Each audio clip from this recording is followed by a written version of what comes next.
Plus, Senator Lindsey Graham, Ambassador John Bolton, Representative Aaron Schock, and Senator Joe Manchin. Do any of them agree with the president's ISIS plan? All are here to go on the record, but right now the big news from today's Critical Armed Services Committee hearing. This will not be an easy or a brief effort. It is complicated.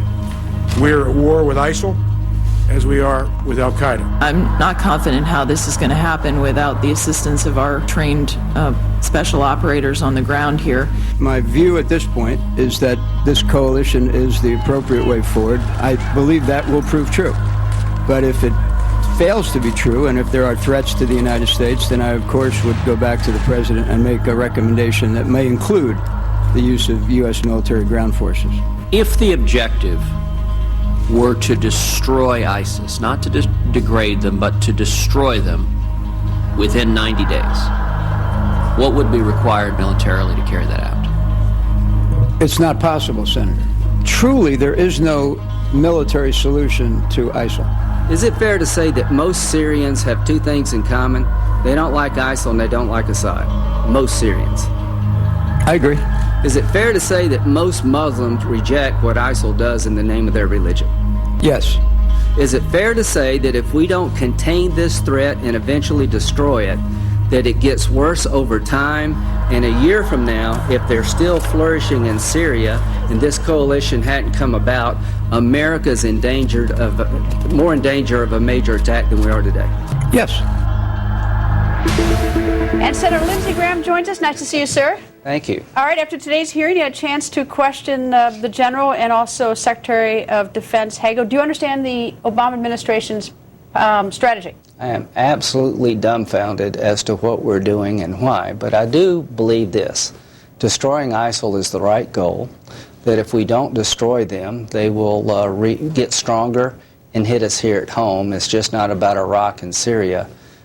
I just don't know how we destroy ISIL, given what I heard today. All right, what did you hear today? What did General Dempsey tell you and Secretary Hagel tell you is how the Obama administration intends to destroy In Iraq, we use the Kurdish forces, we regenerate the Iraqi army that's fallen apart, we pull the Sunni Arab tribes away from ISIL, and we hit them inside of Iraq. Let me stop you right there with that one.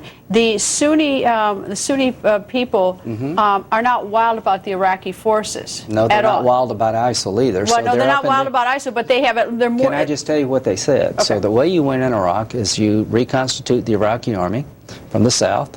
You have the Sunni tribes in the west abandon ISIL and fight with us, fight with the Iraqi army, and you have the Kurds hit them from up north. Then ask them about Syria. 2/3 of ISIL is in Syria, not Iraq. So to destroy ISIL, you would have to hit them in Syria.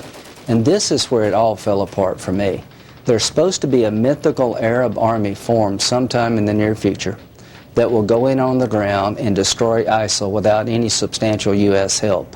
I don't believe that's possible, and the worst outcome is to send an Arab army into Syria and ISIL beat them. All right, who's this Arab army that the two witnesses today said to you was forming? Well, I don't know who they are. The Free Syrian component is part of it. I'm all for training Free Syrian army, but it would take a lifetime to train enough of them to defeat ISIL.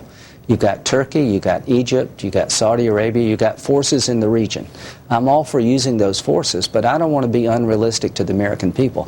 I don't see how a large Arab army without substantial American support can defeat ISIL. And if we lose to ISIL in Syria, they're not destroyed. They actually come out of this thing stronger. Do you have a sense today that you got military strategy answers or politics? This is the key. The strategy the president has adopted was made up by him, not our military. This is not a military plan. This military strategy won't destroy ISIL. It's designed to protect the promises made by President Obama as a politician. The military must be pulling their hair out tonight. They're in a box created by our president. This is not rational. And it all goes back that he's stubborn, he's vain, and he's been incompetent. And he's going to continue this fight against ISIL in a fashion where it goes longer than it should and more people get killed than necessary. He is that stubborn. To President Bush's credit, he understood that his approach to Iraq was falling apart, and he abandoned it and replaced it with a new strategy. President Obama cannot admit to himself that what he's done in the past is not working. And the worst thing a commander-in-chief can do, I believe, is send American forces into a battle where they can't win. And that's exactly what we're asking of our military, to fight ISIL in a fashion that they can't win. Senator, nice. And Ambassador John Bolton says we should not wait. The time for U.S. combat troops on the ground in Iraq and Syria is right now. Ambassador Bolton joins us. Good evening, sir. You heard Senator Lindsey Graham, and we've had witness testimony today. General Dempsey and Secretary Hagel, your thoughts tonight? Well, I think the strategy is incoherent. Let's just try and do this as a matter of logic. If you believe that ISIS poses a mortal threat to the United States, then your conclusion must be that our objective should be to destroy it. And if you believe the objective is to destroy it, we should find a way to do it in the quickest possible time with the minimum number of American casualties. The longer we wait, the greater the possibility that ISIS can consolidate its control over the territory it now has, and that the ultimate cost in American or Allied lives will be much higher. They don't have a state yet, but they're working on it. Well, it seems to me, and Senator Lindsey Graham just spoke about it, two-thirds of ISIS is thought to be in Syria. The president's plan seems to be addressed to Iraq. Whether you think it's a good plan or a bad plan, will work or will not. There doesn't seem to be much of a plan as it relates to two-thirds of ISIS, which is in Syria. Every day they get bigger. And the whole idea is if we support the rebels against ISIS, we've got the irony is that we're helping President Assad, who gasses his people. So, I mean, I don't pretend to have the answer, but ISIS is in Syria. We've got multiple opponents in a complex struggle. I don't think we should do anything to build up agents of Iran like the Assad regime or the Baghdad government. If we destroy ISIS, inevitably their power will be enhanced because one of their adversaries will be defeated. But to me... And if we do nothing, and ISIS grows in Syria? Then the threat to the United States will grow. So they're both lousy choices. The issue is, how do you deal with a mortal threat to the United States? And I believe it is a huge mistake to place the safety of the hands of the United States in terms of troops on the ground in the hands of the Iraqi army, the Free Syria opposition, the Sunnis of Western Iraq, or the Kurds. That's why you need Americans now. Look, if ISIS... In Syria? Yes, of course. Boots on the ground in Syria. There is no border between Syria and Iraq anymore. ISIS has erased it. That's the fact. The Versailles settlement is disappearing in front of us, and if we don't take this into account, we will inevitably lose.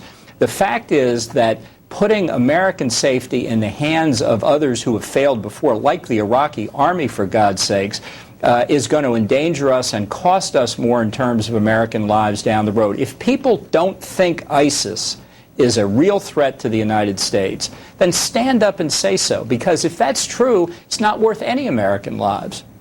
All right, what do we do about Assad? I think you leave Assad in place. I've long believed Assad is a sideshow. The real problem is the regime in Iran. And my view is that the only solution is going to be regime change in Tehran. First, we've got to deal with ISIS because it's the threat in the near term. The long-term threat is a nuclear Iran, the world's central banker of international terrorism. The president has no strategy to deal with Iran. His own director of national intelligence said earlier this year the sanctions have failed to stop the Iranian, or even slow down the Iranian nuclear weapons program. Ambassador, always nice to see you. Thank you, sir. Thank you.